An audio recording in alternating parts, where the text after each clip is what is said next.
Alors bonjour à toi, dans ce podcast j'aimerais te partager une méthode que j'ai développée sur plusieurs années qui me permet de naviguer ultra facilement dans n'importe quelle conversation.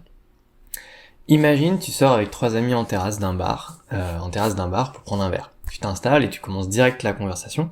C'est fluide, les mots sortent tout seuls, le tempo et le rythme sont bons. Il n'y a pas de blanc ou de silence dans la discussion, c'est même toi qui diriges l'interaction. Les personnes avec qui tu es participent à l'échange. Seulement voilà, ce scénario n'arrive jamais. Pire, t'es stressé d'être confronté à des interactions avec les autres, t'as peur de te sentir ridicule ou de raconter n'importe quoi, les silences et les blancs sont hyper malaisants pour toi, t'as juste pas envie d'être là en fait, et tu croises les doigts pour pas qu'on te pose de questions, parce qu'en fait tu sais juste pas quoi dire. Dans le pire des cas, tu finis par rentrer chez toi, tu culpabilises de pas avoir su quoi dire exactement, de ne pas avoir encore osé. Tu te dis que les situations de groupe et les interactions c'est pas pour toi, et que la meilleure solution c'est d'éviter ces moments-là, de rester chez soi et de s'isoler des autres. Et peut-être que tu as déjà testé des méthodes pour avoir des idées de discussion. Seulement voilà, tu commences la conversation avec un sujet, tu te retrouves vite à court d'idées en fait, où tu sais pas comment enchaîner les idées. Maintenir l'échange durant longtemps, ça tu sais pas faire. T'as l'impression que t'as rien d'intéressant à dire, ou alors que tu t'attendais pas à une réponse de la personne en face de toi et que en fait tu sais pas comment rebondir. Le problème, ce n'est pas que t'as rien d'intéressant à dire. Le problème, c'est que tu ne sais pas comment aborder des sujets de façon intéressante.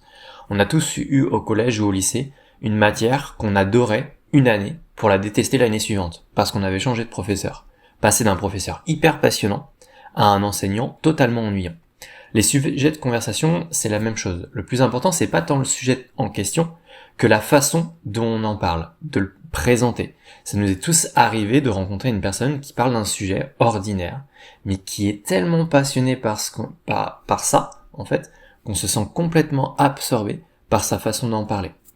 Alors moi, quand j'avais 17 ans, je jouais beaucoup aux jeux vidéo et je lisais principalement des livres fantasy fantastiques, du style Harry Potter, Narnia. Je me trouvais pas du tout intéressant, et j'avais rien d'intéressant à dire aux autres. Et du moins, en fait, c'est ce que je croyais. Et ma personnalité, je la trouvais pas très développée, entre guillemets, et j'avais pas beaucoup de goût. Alors la première chose que j'ai fait, en fait, à l'époque, c'est de me demander ce que j'aimais faire, et pourquoi j'aimais ça. Qu'est-ce que j'aime dans les jeux vidéo et les livres que je lis, et pourquoi.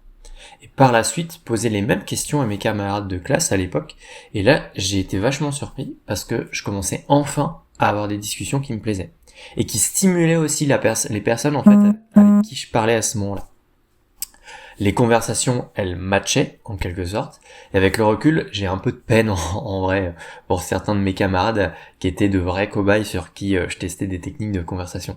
Jusqu'au jour où j'ai vécu mon premier rendez-vous sentimental, c'était à Grenoble d'ailleurs, et j'avais tellement travaillé en amont, en fait, que je savais à l'avance de quoi j'allais parler, et en même temps, j'étais quand même un peu détaché de tout ça, c'est-à-dire que j'étais pas non plus... j'étais dans l'impro, en fait. Et la discussion à ce moment-là, elle était super fluide, elle était simple, elle était à la fois séduisante pour moi et pour la personne aussi, et je me sentais vraiment à l'aise, enfin. Et c'est comme ça en fait que j'ai rencontré ma première copine d'ailleurs. Et aujourd'hui, j'ai réuni en fin de compte pour toi les exercices précis que j'ai fait pour en arriver à là. Je les ai réunis dans un cours que j'ai appelé le système mind map en quelque sorte, la méthode simple pour naviguer dans n'importe quelle conversation, même si tu sais pas quoi dire. Ce cours, je l'ai fait pour les personnes qui veulent démarrer l'année scolaire dans pas longtemps, en toute sécurité, et qui ont envie de prendre aussi un virage dans leur relation, et qui sont prêtes aussi à tester et à mettre en place de nouvelles techniques pour avancer, qui sont prêtes à s'impliquer. Alors dans ce cours, tu vas découvrir les méthodes simples que j'ai appliquées pour apprendre à être intéressant, trouver des sujets de conversation facilement et rapidement, et surtout pouvoir rebondir sur n'importe quel sujet que la personne amène dans la discussion. Tu vas apprendre à créer des interactions qui sont à la fois intéressantes pour toi, mais aussi pour la personne en face de toi, parce que je pense sincèrement que, en fait, les meilleures relations, ce sont des relations où on répond à la fois à nos attentes, mais aussi aux attentes de l'autre personne, et être enfin à l'aise avec le silence et les blancs. Et si tu appliques bien ces méthodes, au bout de quelques semaines, tu ne poseras même plus de questions sur ce que tu auras à dire. Ça se fera naturellement. Un exemple d'une fois où j'ai appliqué cette méthode, On était en terrasse d'un bar avec un ami, c'était à Grenoble. Lui, il était parti aux toilettes et là, il y avait deux femmes plus âgées que moi qui étaient assises à la table d'à côté. Et j'ai dû réagir à l'éternuement d'une d'entre elles. Et j'ai enchaîné sur le temps et la météo, quoi. Un truc totalement banal, hein. Et ce que je pouvais faire, et aussi ce que je pouvais faire à Grenoble vu que j'habite là-bas, par ce temps-là.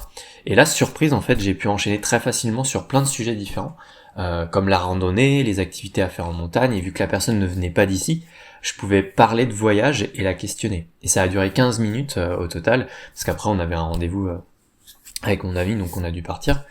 Euh, en gros, voilà ce que tu vas apprendre dans ce cours. Naviguer facilement dans une discussion ne permet pas de vivre juste ce genre de moment. C'est bien plus que ça.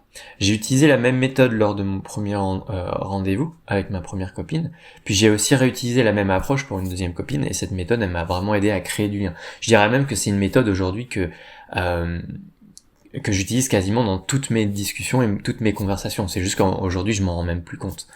Ça permet donc de créer du lien, d'instaurer le rapport, de créer la relation, de mettre en confiance, et de mettre à l'aise la personne en face de toi aussi. C'est séduire pas au sens que pécho, tu vois, mais séduire au sens plaire, mettre à l'aise, créer de la confiance.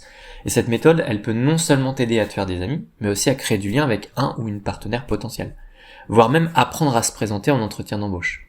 Pas plus tard que la semaine dernière, je revoyais mon patron et la discussion, un patron que j'avais eu quand je travaillais en saisonnier, et la discussion elle a duré environ 1h30, ce qui est quand même assez énorme en fait. Et les techniques que tu découvriras dans ce cours-là, elles vont te permettre de passer des interactions stressantes et malaisantes à des conversations fluides. T'auras plus peur de te sentir ridicule et les autres en fait ils aimeront échanger avec toi. Je me souviens d'une conversation que j'avais eue avec une étudiante quand j'étais à la fac. Je m'étais tellement intéressé à elle avec sincérité, dans le sens qu'est-ce qui t'intéresse toi en fait dans la vie et toi comment tu fonctionnes, que j'avais pratiquement pas parlé. J'avais beaucoup posé de questions et à la fin en fait elle m'avait envoyé un message par la suite. Ouais, c'est trop bien de discuter avec toi Nat, c'était trop bien et tout, t'as une super écoute. Et en vrai j'avais pas compris vraiment ce que j'avais fait, mais j'avais vraiment appliqué les choses que je t'explique dans ce cours-là. Trouver des idées de conversation n'aura plus de secret en fait pour toi.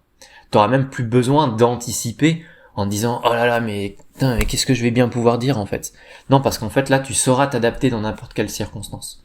Créer des interactions n'aura jamais été aussi simple. Et à la fin de ce cours, tu ne verras plus jamais les discussions de la même manière. Tu comprendras comment passer d'un sujet à un autre, comment créer un lien entre deux idées qui peuvent paraître éloignées. J'ai voulu vraiment rendre ce cours accessible à tous. C'est le genre de cours qu'un ancien timide comme moi aurait aimé avoir sous la main. Et voilà, en fait, dans quelques jours, dans quelques semaines, la rentrée, elle va commencer. Et tu peux voir en fait ce début d'année comme une opportunité de créer du changement. Mettre en place des nouvelles actions dans tes interactions au quotidien. C'est exactement ce que je me suis dit en fait en arrivant à la fac en septembre 2014. Et le risque, en ne faisant rien de nouveau ou de différent cette année, c'est de te retrouver dans la même situation dans un an, avec la peur, le stress et l'angoisse des conversations. Alors pour y accéder, c'est simple, t'as juste le lien en description de la vidéo, et je te laisse aller voir ça. Souvent, quand on cherche des idées de discussion, on trouve ça compliqué. Ici, je te guide pas à pas, avec des exercices concrets et simples à mettre en place. Il n'y a pas besoin d'y passer 3 heures par jour, ce sont des exercices qui sont réguliers à faire, que tu peux faire, qui prennent environ 10 minutes dans la journée, et que tu vas aussi pouvoir mettre en place dans les prochaines conversations en fait. Le principe est de voir ça comme un jeu. Tu pourras mettre en place les techniques proposées, limite phrase par phrase dans tes interactions. Et le but est de rendre cela le plus accessible possible, et donc le moins stressant possible. Et même si aujourd'hui tu penses que t'as rien d'intéressant à dire, je te guiderai pas à pas justement pour trouver des sujets et des idées, même si tu n'as rien d'intéressant à dire, et surtout, des idées qui te correspondent à toi. Je te laisse aller voir ça, et on se voit de l'autre côté.